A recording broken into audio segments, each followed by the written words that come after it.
time for our next presenter, and then we're going straight through to lunch. So everybody get comfortable. Hope you have something to drink. Let's get everybody in out of the hallways, close the door. All right, I'd like to ask to come up to introduce our next speaker, our board member and the man with the beautiful voice who sang the national anthem last night, Gary Hoffmeister.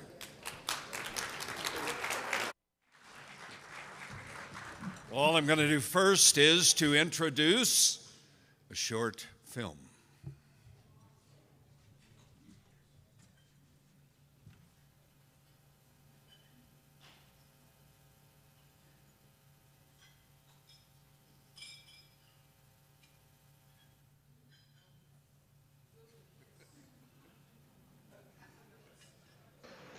If you've been successful, you didn't get there on your own.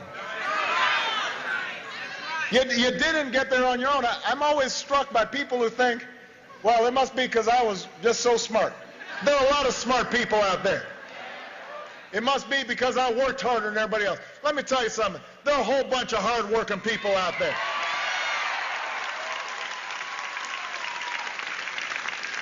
If you were successful, somebody along the line gave you some help. There was a great teacher somewhere in your life. Somebody helped to create this unbelievable American system that we had that allowed you to thrive. Somebody invested in roads and bridges. If you got a business, you didn't build that. Somebody else made that happen.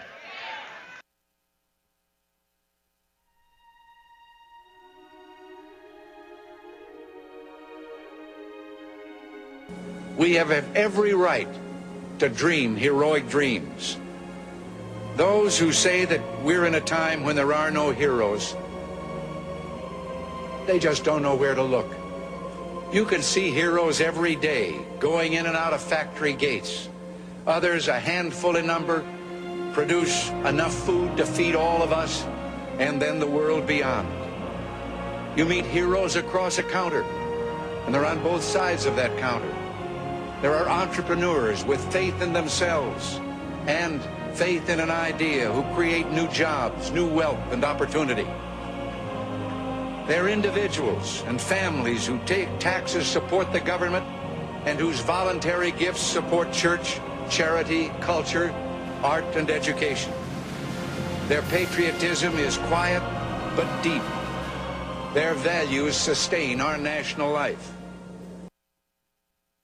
There's a lesson never to be forgotten here.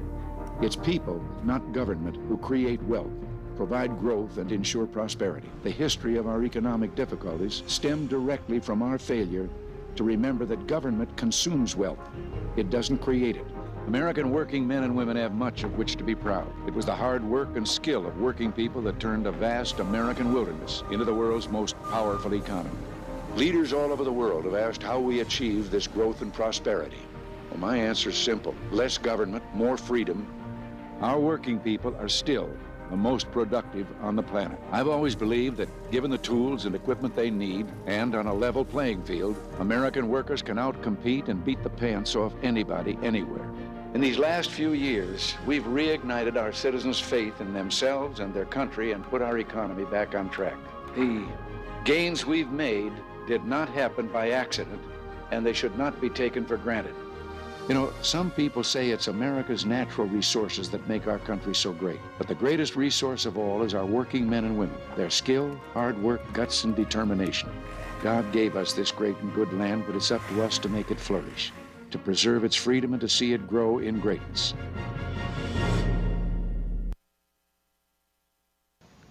The crisis we're facing today does not require of us the kind of sacrifice that Martin Treptow and so many thousands of others were called upon to make. It does require, however, our best effort and our willingness to believe in ourselves and to believe in our capacity to perform great deeds, to believe that together, with God's help, we can and will resolve the problems which now confront us. And after all, why shouldn't we believe that? We are Americans.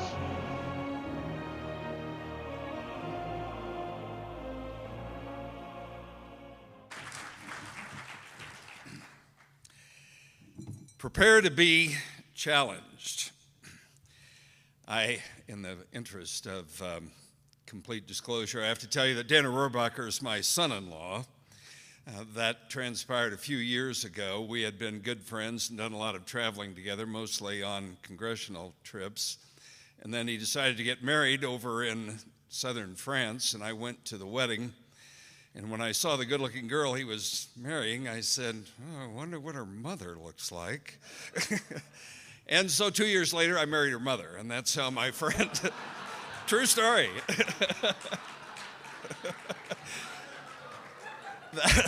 That's how my friend became my son-in-law. The first trip that Dana and I took, just to give you an idea of the kind of guy he was, we went to Nicaragua to dig up some graves where the communist Sandinistas had machine gunned 38 poor campesinos for not going along with the collectivization program. And we had the secret police chasing us around for the weekend. It was quite an exciting weekend. This, by the way, led to a fairly funny story getting together with my friend Mike Pence that many of you met here many years ago with the first Steamboat Institute. By the way, just in case you're wondering, people have asked me how Mike is doing. He's leaving Congress, running for governor in Indiana, and the last poll had him 50-32. Not too shabby. Anyway, Dana runs into Mike on the street, and he says, Mike, you got to come with me on my next trip. And he starts to tell him about it, and Mike says, Dana, hold on. And Dana says, what's the matter? He said, I forgot to tell you, but I made a promise to my wife and children, my goal for the end of my first year in Congress. And Dana said, yeah? He said, well, the goal is not dead. He said, that precludes all trips with Dana Rohrabacher. That's the kind of reputation he has. This is kind of the antithesis of what you heard yesterday from a certain academic. This is an honest man.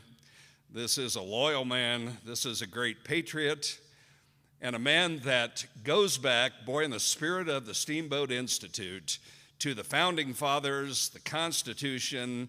I mean, virtually anything that's brought up in our constant conversations that's going on with the issues of today, he relates back to the founding of this country and thinking not only of what we're doing right now, but what the country is going to be in 10, 30, 50 years. This is the kind of man that we want in Congress. He's been here in Congress for 24 years now. He was 7 years before that as a speechwriter for President Reagan that you just saw. So this is very apropos that Rick put together this great film. Ladies and gentlemen, Congressman Dana Rohrabacher.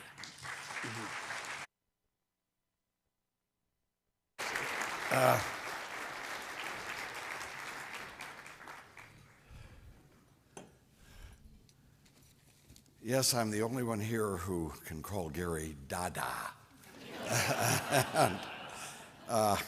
And it is my honor to be here with you, especially considering that this is a tribute to my very, very close friend and dear friend, Tony Blankley. And nothing could be a better tribute to Tony than a spirited discussion of freedom. And so I'm very pleased to be joining you in that tribute to Tony. I just, a few thoughts prior to some of the things I was going to mention in my speech. A few thoughts about Dr. Black yesterday, Professor Black. First of all, I have no doubt that Professor Black is an honest man and not a liar. You get it? I mean, what kind of, why do these liberals always have to attribute people who disagree with them to being dishonest and being liars? And why is that? I mean, that is their central argument every time you confront a liberal leftist. And I thought that was unsavory and just, especially when he included Paul Ryan in on that, was just horrible. And did not have the time to. I'm sorry that he is not here, but I would say that to his face. And a lot of times people are wrong. A lot of people are wrong, but they're not liars. And not to say there aren't liars, because we know there are. But when you are trying to work and create a spirit of goodwill and freedom where we can try to work out our problems, it doesn't help by calling them liars. That's the first thing. However, with that said, for an academic to point his fingers at politicians and say they're a bunch of liars, well, let me put it this way. After seeing world-acclaimed academics perpetuating the worst fraud in the history of the human race, man-made global warming on the rest of us, they don't have any room to complain about politicians. Academics will go out of their way to what? To make sure that someone who disagrees with them doesn't get a position in their school or in their department of their university. They will, and as we saw from the emails that were finally made, gladly we got a chance to see them, from these academics who were backing man-made global warming as a theory, they were willing to stop people from being published, trying to get people fired, and how to shut somebody up. And of course, the biggest thing we've all heard over the years on that debate was, case closed. Well, what was case closed? Why was everybody saying? That was an attempt to eliminate debate. That was a heavy-handed shut up. And this guy's pointing his fingers at politicians. Well, yeah, politicians have got some problems. And let me just say, in terms of specifically economic professors, in my background, or in my history, I think that economists quite often, well, let's put it this way, they're the only profession I know that can see something working totally in practice, but they won't believe it till they see if it works in theory.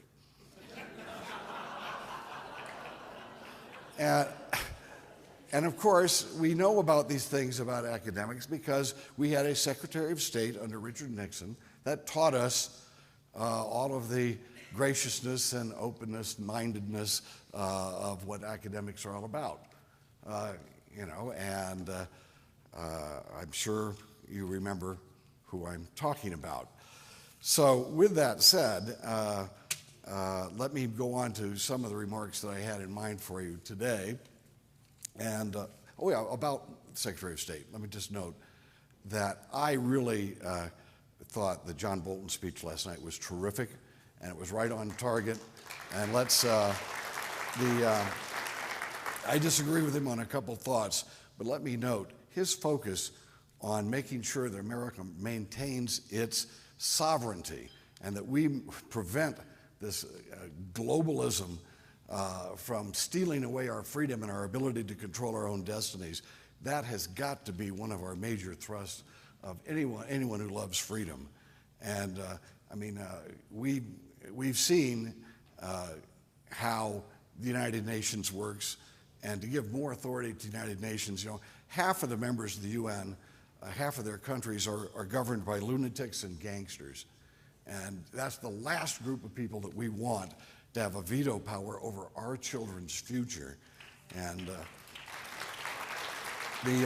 I mentioned Henry Kissinger a moment ago, and let me just note, when I was a young reporter, I had a chance to interview Kissinger a number of times when he came out to California with Richard Nixon, and I'll never forget that. Henry Kissinger, remember he wrote this, I remember a reporter asked him, he said, you sound like you think you're smarter than God. And Kissinger's response was, well, no, but that's Reagan, no. I can't imitate Kissinger. He said, no, but I think I am smarter than God was at my age. And and last night, as I was thinking about that and I was listening to Bolton's speech and the foreign policy implications, I couldn't help but notice there was a bottle of Argentinian wine on the table.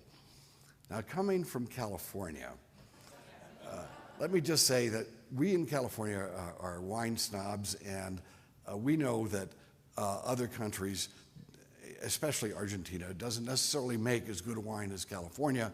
We in California are way ahead of the curve. In fact, if you drink cheaper wines, as some of the older gentlemen, including myself, can tell you, that means that during the evening you're going to have to get up a few times during the night.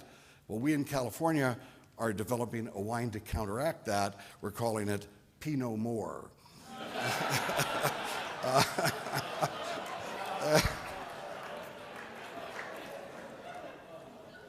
And finally, then I'll get into, it is difficult for, Reagan always said, well, Dana, start off with a little funny story.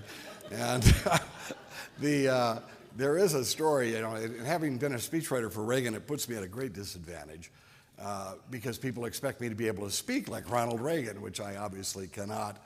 And also, let me just note, he was a tremendous writer. He taught me how to write.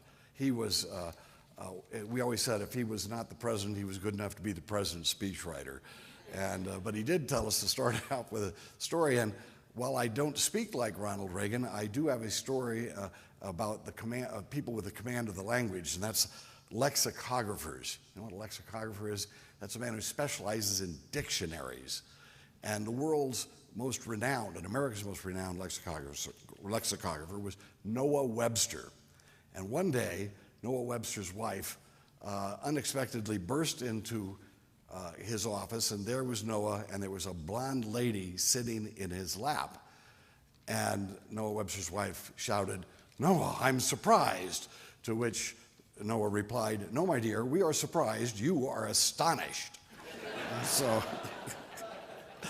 well, let's go through some facts and figures that may be of surprise, but certainly, well, maybe won't astonish you.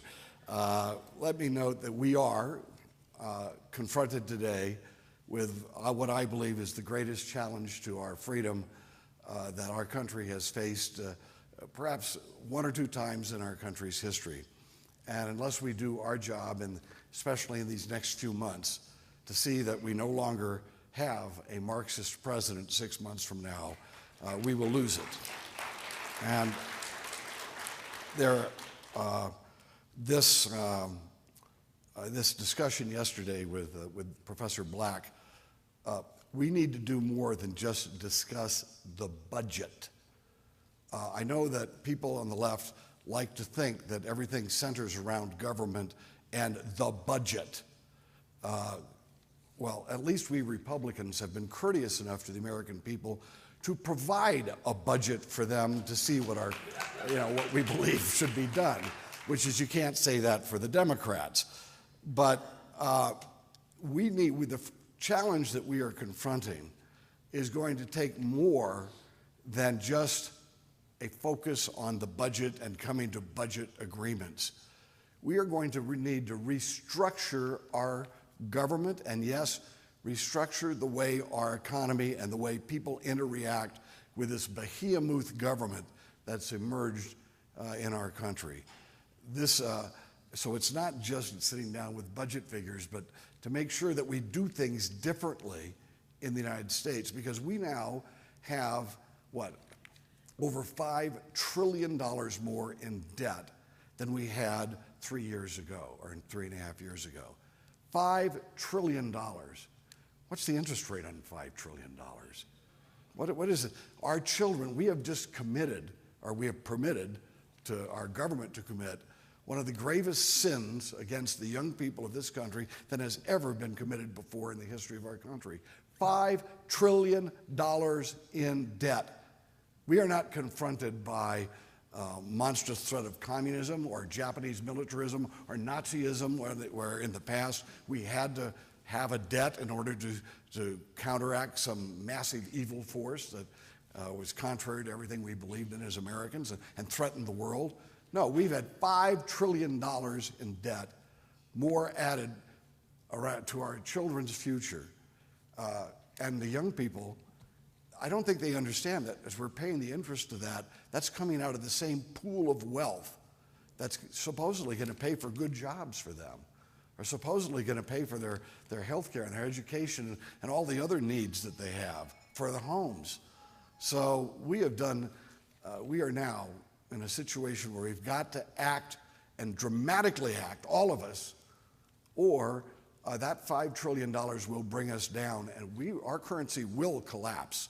Within, I would predict within 4 years, you will see a currency collapse if we re-elect this president and continue along this same path.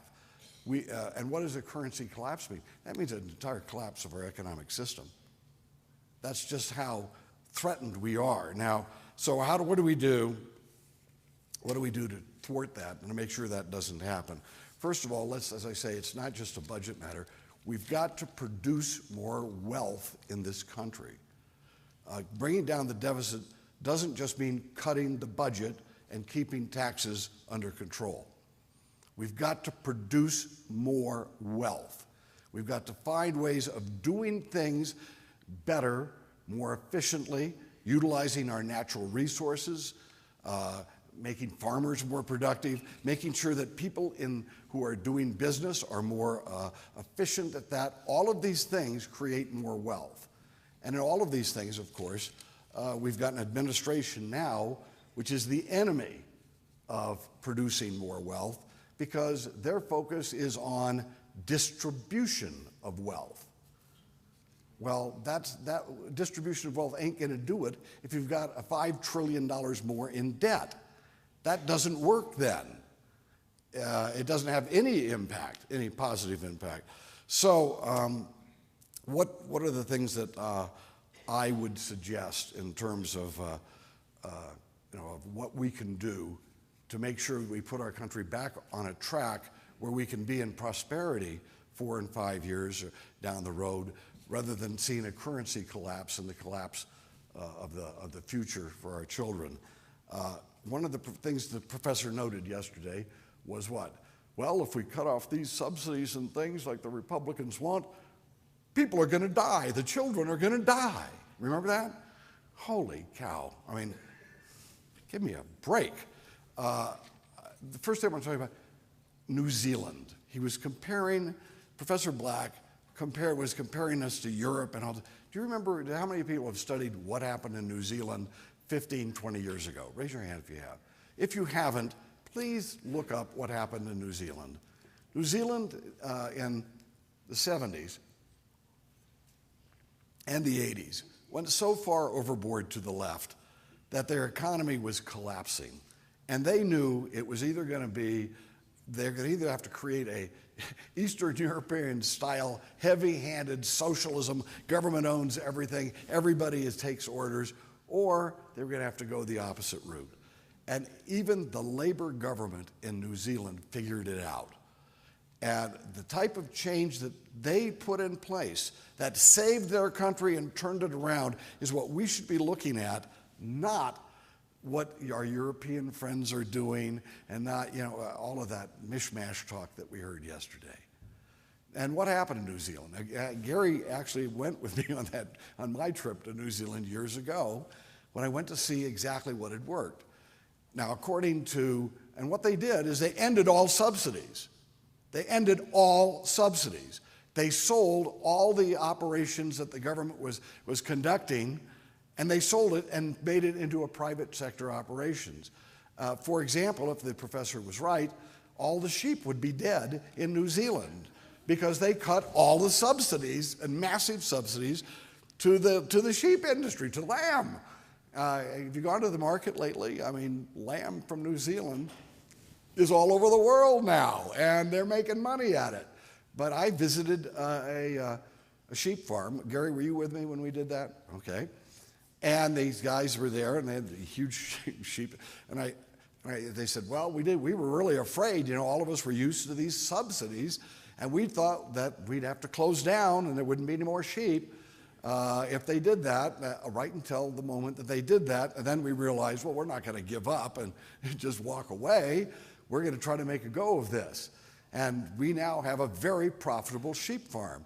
Well, I said, well, how did you make this profitable? And he said, this guy goes, well, and we were out there with the sheep and everything. He says, well, when we got this subsidy, we didn't really care so much about the details. And what is the most costly, he was asking me, what is the most costly element of sheep raising. What's the most costly factor? We had to look at all the factors. What was the most costly factor? I said, I don't know. And he said, well, it's trimming the hoofs of the sheep. And I didn't know that. And sheep had to have their hooves trimmed. Very labor intensive, very costly. And he said, then we noticed that some sheep didn't have to have their hooves trimmed. And what they did was breed the sheep that didn't have to have their hooves trimmed and bred their sheep so their hooves didn't have to be trimmed. And he said, we never would have thought of that had we been under the subsidy. So are all the sheep dead? No, there's more sheep now, and they're easier to raise, and people all over the world now are a lot healthier and happier, having more wealth, more meat to consume. I know that the PETA people will disagree with me with that. Somebody told me that PETA stands for people eating tasty animals or something. No. But in short, what we have got to do is think like the New Zealanders had to think. How do we restructure our society and the way we do things? So let me give you a few examples of that. I remember when we first took over the majority, the Republicans in 1994, this was the first bill that I proposed. And Newt, to this day, when he sees me, he tells me that one of the great regrets he has is that he did not follow up on this alternative, which we had then, which is much more difficult today. And that is, we need to take the U.S. Post Office and turn it over to its employees and make it the biggest employee-owned corporation in the world, and then set it loose to compete with everybody else. And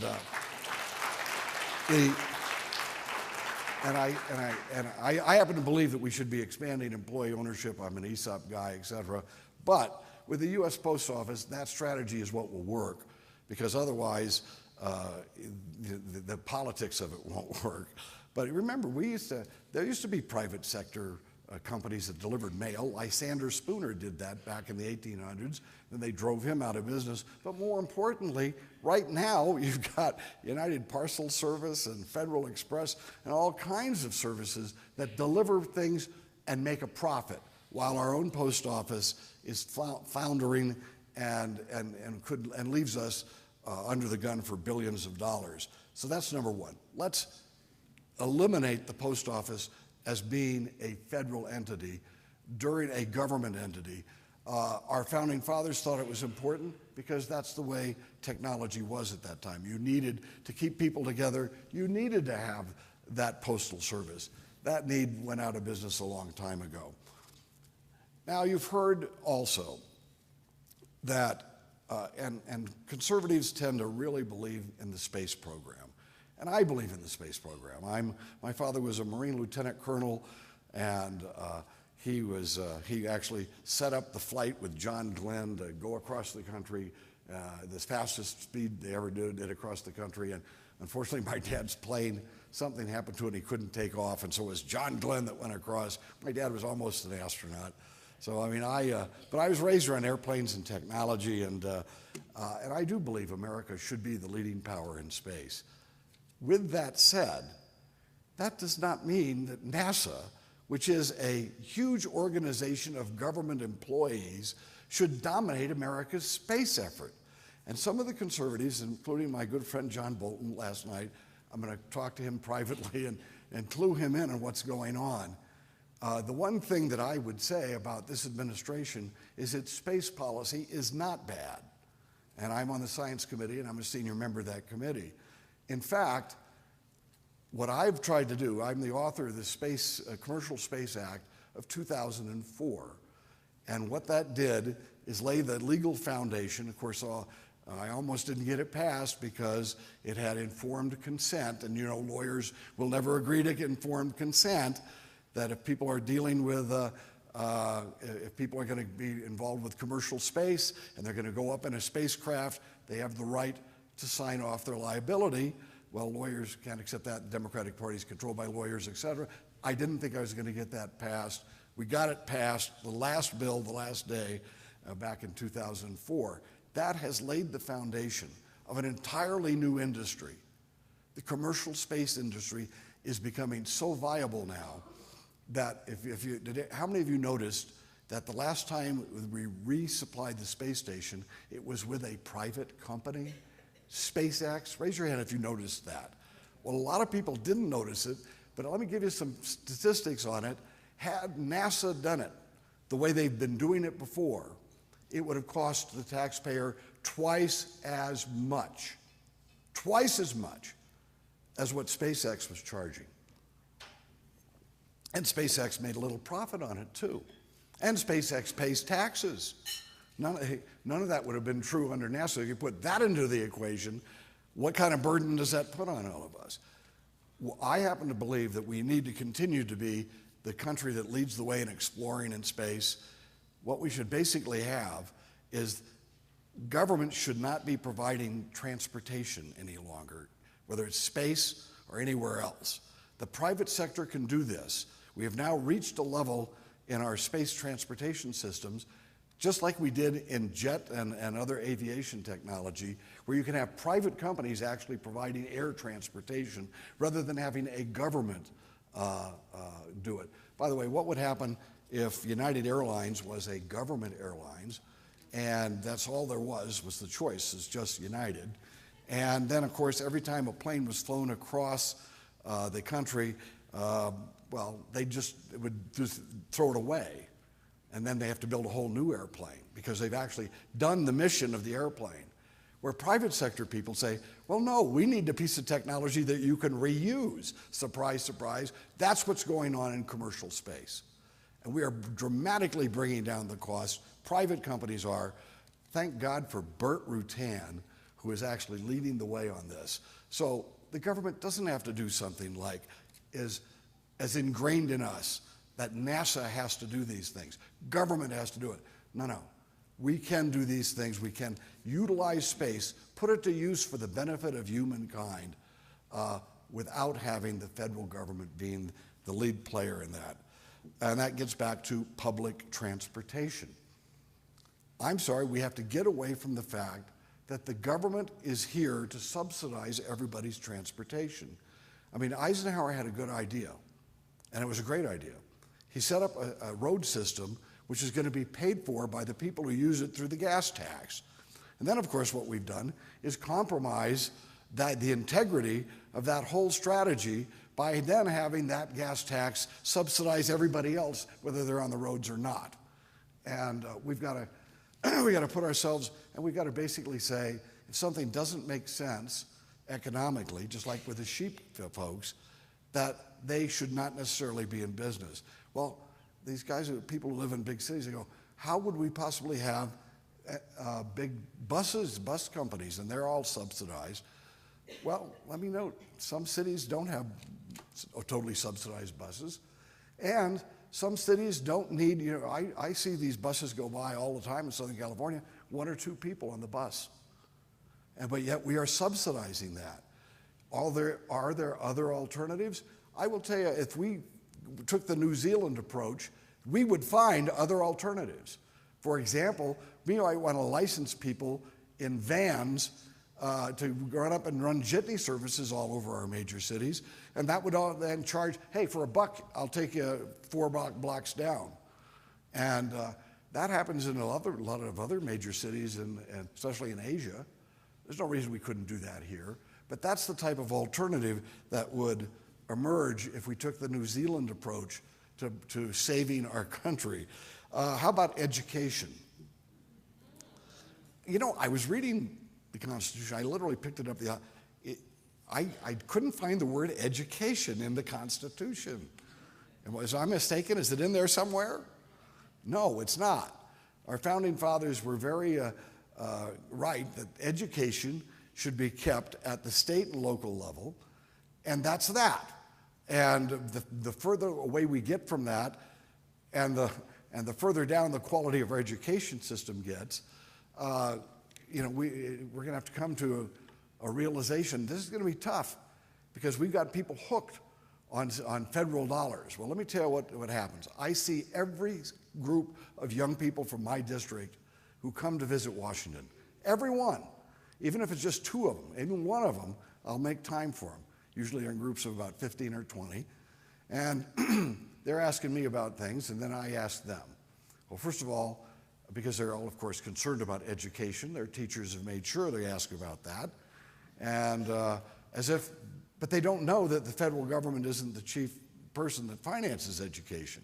Right now, I believe 10% of education is financed through the federal government. Am I wrong in that statistic? Anyone here have a better, I think it's around 10%. Well, I ask these kids, I would say, have you driven by the Department of Education building? And then I said, if they don't, I said, make sure you do. And there are thousands and thousands of people in that education building. And they make good salaries, and they've got great retirements, and they go to conferences all over the United States and all over the world. And they stay in nice hotels when they go to the conferences. And all of that money that's being spent on those people is the part of the money that the government, federal government, is giving to education. And guess what? None of them ever see a student. Well, they get it. I think the American people will get it. And then I ask them, where is the money coming from? When their teachers ask you to talk about the federal money to education, where does the federal money come from? Have you been to the money pits? Well, no. And I said, remember, Washington, D.C. is just 64 square miles surrounded by reality. Okay? And I said, so you haven't been to the money pits. Well, have you been to the money trees? That's where the $1,000 bills grow off the trees. Oh, you're kidding us. Yes, I'm kidding them. Because there are no money pits and there are no money trees in which the federal government is getting all the federal money. And I tell these kids, so remember, for the rest of your life, when someone says federal money, what they really mean is the money the federal government has taken from your parents over here in California and then is demanding you do certain things in order to get it back. Well, we need to end that equation. It's time for us to get back to basics, and it's time for us basically just to say education should be up to, number one, the parents, number two, the local government, number three, the state government, but not the federal government. It's time to do that. And, I'm speaking too long here. Let me just say, we have a federal government right now that is anti-energy, and we need to make sure, obviously, we need to have a government that doesn't restrict the development of nuclear power plants and trying to prevent people from developing oil and gas. We need to make sure that we get a government that's pro-develop, because all the new energy we get is new wealth. And we need to develop new wealth if we are going to solve these problems. So I'll leave it with that. And I really loved our Irish friend yesterday. That was just a tremendous presentation of showing us how the man-made global warming theory is being used by people. And what is their real goal? Their goal is to centralize power in a global government. The reason they want to say it's man-made global warming because they want to control us. They want to control people. Okay, now, housing. And I know I'm going to step on some toes here. Obviously, in a crowd like this, everybody knows that federal housing projects are bad. We've seen it all our life. How you'll take a private sector-owned apartment, you turn it into a government-owned low-income housing. Within a matter of a year or two, it becomes what my friend from Ireland said, a shithole. Okay. It's not just that. I'm sorry, but our friends in Canada never had this bubble that almost destroyed their economy, okay?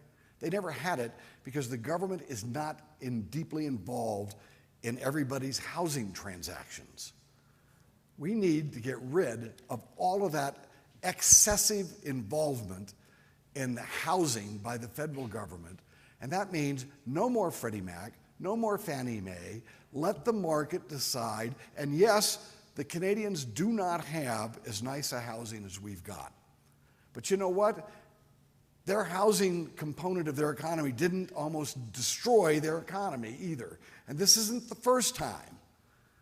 We get the government involved in, and I don't have to tell you, and I don't know what planet Professor Black is on, but Freddie Mac and Fannie Mae have been used by, guess what, by the liberal establishment to enrich their cronies for years. And it's documented over and over again. What planet is this man living on who can't recognize that fact?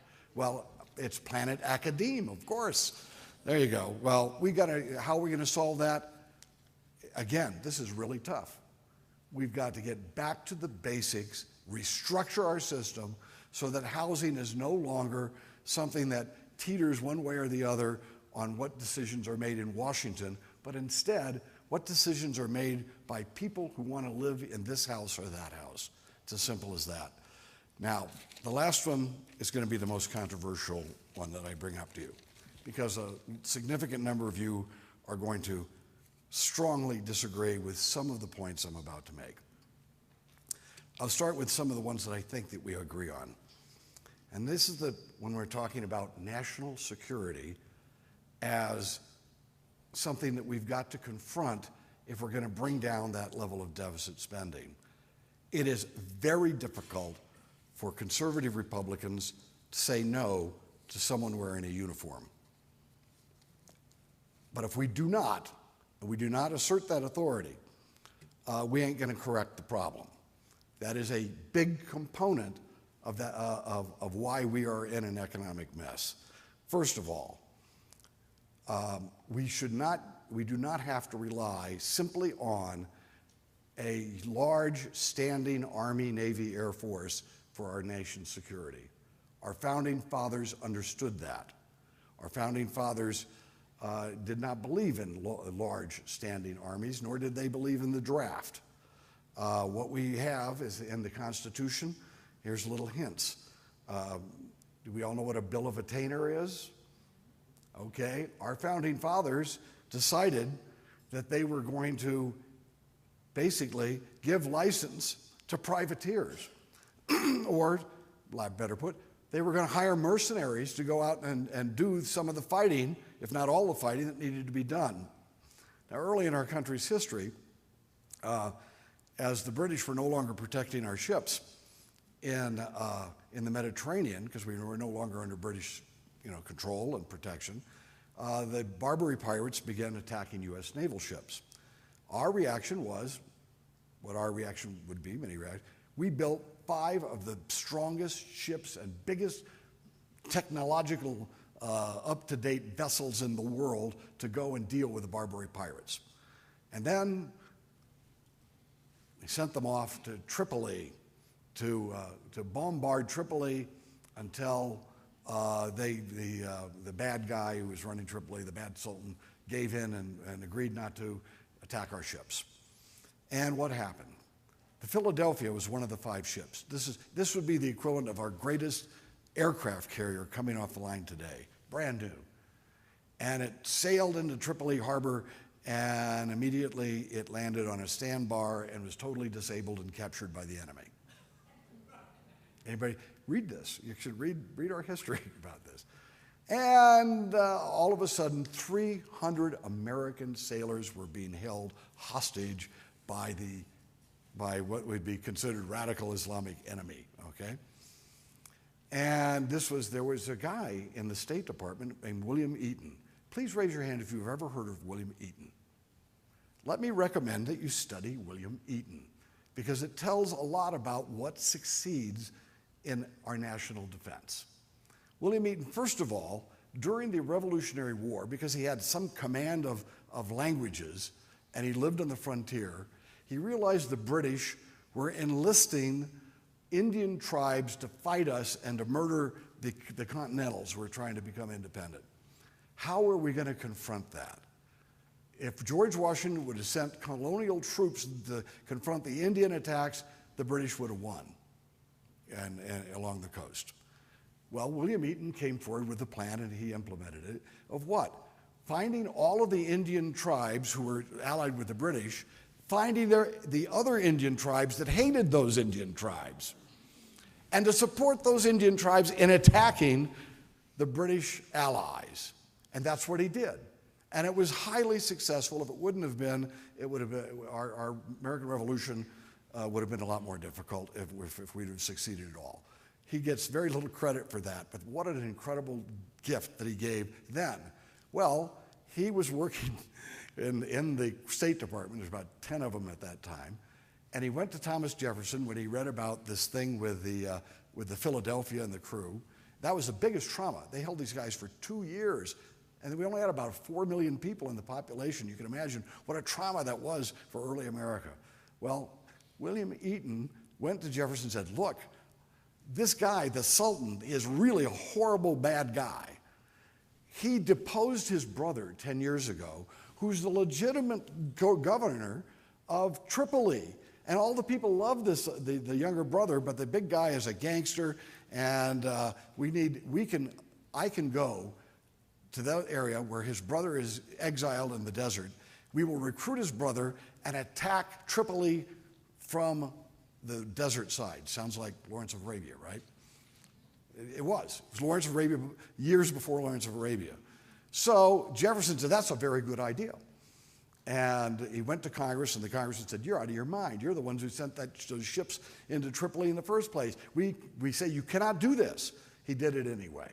He sent this guy over with a thing full of money and with a whole thing full of gold, and they dropped William Eaton and I think it was 12 U.S. Marines, and they found this guy and they built an army around that guy, and they marched across the desert, one of the great feats, and they attacked the second biggest city in Tripoli and won, and they were about to go up against the Sultan and win when the State Department sold them out. But the Sultan would never have made an agreement if William Eaton had not been there, and the American people knew that. He became a hero to the American people. Now, that story is important because of this. Yes, we need to develop a strategy which won in the Cold War. We did not win by deploying our troops everywhere or by being the policemen of the world. We won the Cold War when Ronald Reagan supported the enemy of our enemies.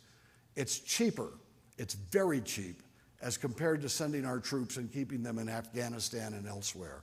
And we have friends all over the world who like the United States and are the enemies of these vicious, evil, radical Muslims who hate everything we stand for.